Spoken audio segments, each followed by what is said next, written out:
ជាអញ្ចឹងគេយកអាមធ្យមភាពពី10ខែយើងបូកដល់មធ្យមភាពគុណ1អាណាឆ្នាំយើងសល់អញ្ចឹងបើសិនជា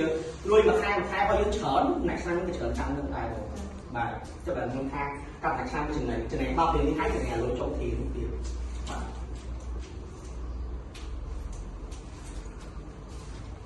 អូខេខ្ញុំតទៅទៀតតទៅការកាត់ទុនលើប្រាក់រង្វាន់ណាបងបាទអញ្ចឹងប្រាក់ខែរបស់បងក៏មានការបង់ពន្ធជូនរដ្ឋដែរ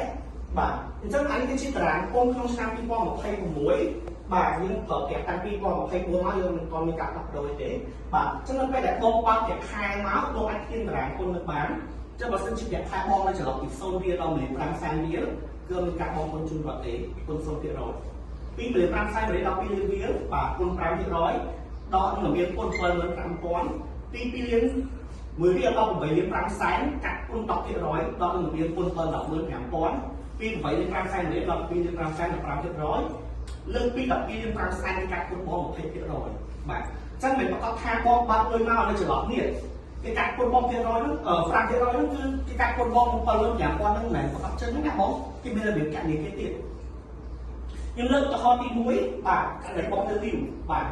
ចឹងកាត់ឲ្យបងនៅលីវបងទទួលបានតែខែ1លាន8សែន1លាន8សែននេះបងនៅចន្លោះពីម៉ានបាទគេកាត់ពន្ធម៉ាន5%តែ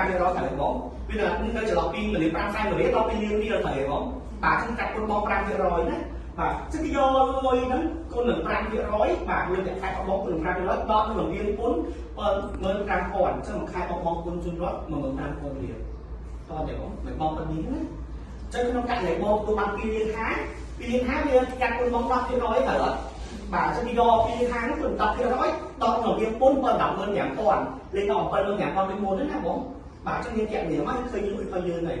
គេកាត់ពន្ធខែណាបាទ